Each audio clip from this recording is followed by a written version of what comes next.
मैं जया अमिताभ बच्चन ये बोलना चाहती हूं।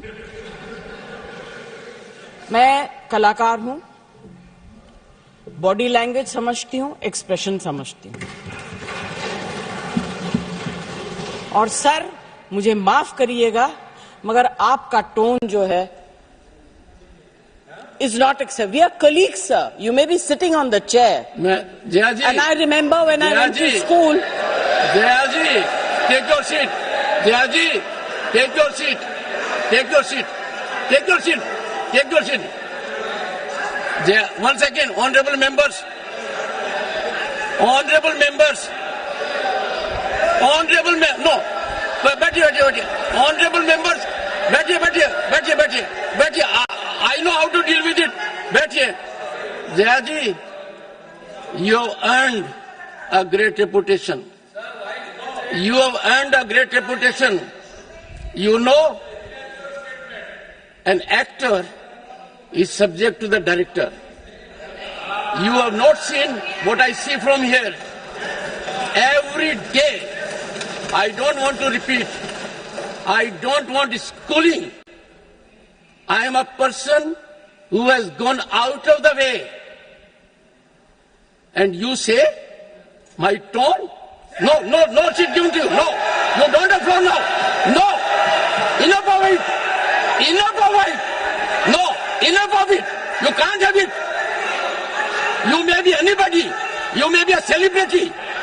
You have to understand the decorum. No, nothing doing. Nothing. No, not at all. I will not bear it. One second. Please sit down. Please take your seat. No. Never carry an impression that only you build reputations. We come here and build reputations. We live up to reputations. Nothing doing. No.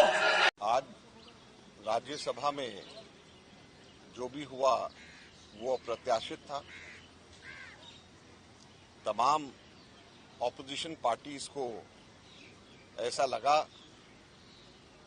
कि सभापति महोदय पक्षपात पूर्ण उनका रवैया है और सभापति को राज्यसभा जैसे सदन का जो कि पूरे के पूरे देश के अंदर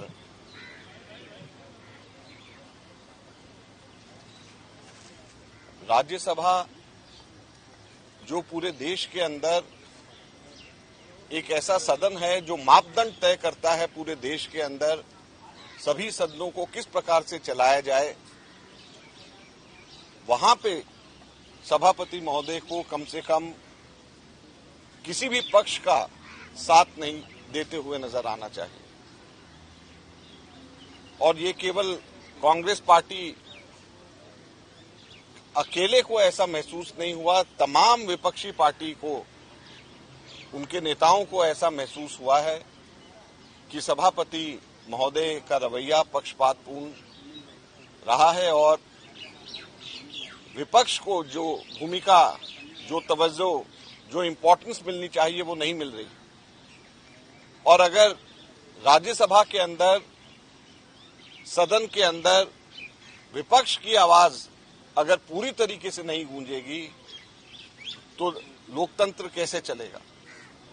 परिपाटी जो राज्यसभा चलती है उसको देख करके पूरे देश के अंदर तमाम सदन और तमाम सदनों में बैठने वाले अध्यक्ष उसी तरीके का अनुसरण करते हैं। और अगर राज्यसभा के अंदर विपक्ष को ऐसा लगेगा कि उनकी आवाज को दबाया जा रहा है तो पूरे हिंदुस्तान में प्रदेशों के अंदर भी जो सदन है उनको भी, वहां पर भी कैसे लोकतंत्र जिंदा रहेगा। आज सबसे बड़ा प्रश्न ये है। मैं खुद देखता था आप ज्यादा अपोजिशन को एकोमोडेट करते रहते थे। जब भी मौका, यहां ज्यादा लोगों को आवाज बंद करवाते थे, इधर से आवाज आता था। जितना हो सकता था आपने एकोमोडेट करने का कोशिश किया इन लोगों को। आज मैं देखा, मेरे लिए बड़ा सरप्राइज था, जो हाईएस्ट लीडर कांग्रेस की है, आप तो सबको बोलते हैं कि खड़ा होकर बोलिए, बैठे बैठे मत बोलिए। वो बैठे बैठे इंस्ट्रक्शन दे रही थी वहां से, वहीं से इंस्टिगेट हुआ है सारा चीज। उन्होंने वो बैठ करके इंस्टिगेट किया सारे माहौल को।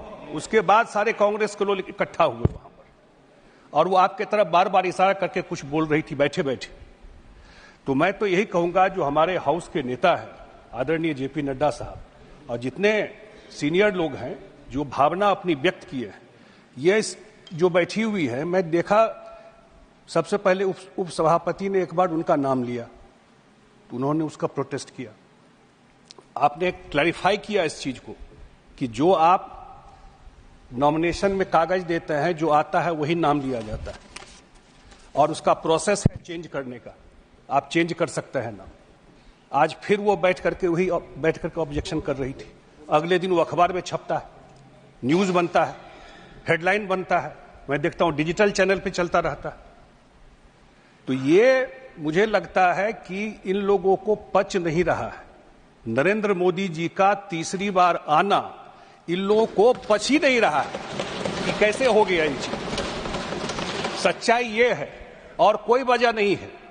इसीलिए हम सब लोग चाहते हैं कि आपका चेयर, आपका इंस्टीट्यूशन, जो जयंत जी कह रहे थे, कॉलीग कैसे हो गए भाई? इस चेयर का अपना सम्मान है, आप वहां से डायरेक्शन देते हैं, आप वहां से रूलिंग देते हैं। तो मैं यही अपने तरफ से, अपने पार्टी के तरफ से यही निवेदन करूंगा कि क्योंकि ये बार बार ये होता रहेगा और आप थोड़ा सॉफ्ट मत होइए सर, आप थोड़ा डंडा चलाइए, नहीं तो ये हमेशा ये दिक्कत होता रहेगा।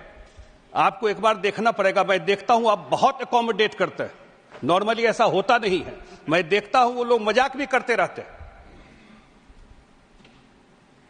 लेकिन आप तब भी सब बात समझते हुए भी आप उनकी बात को, उनके भावना को अकोमोडेट करते हैं, ज्यादा मौका देते हैं उनको, लेकिन ये उस चीज को अप्रिशिएट नहीं करते, कहीं से अप्रिशिएट नहीं करते। मुझे यही लगता है कि जो भावना व्यक्त की है हाउस के लीडर ने, हम सब उस भावना के साथ है और एक कोई न कोई कड़ी कार्रवाई, उनको तो माफी मांगना ही चाहिए। और मैं फिर कह रहा हूं कि आज जो भी इंस्टिगेट हुआ है यहां पर, जो उनके सर्वोच्च नेता हैं, उन्होंने बैठ करके ये किया है।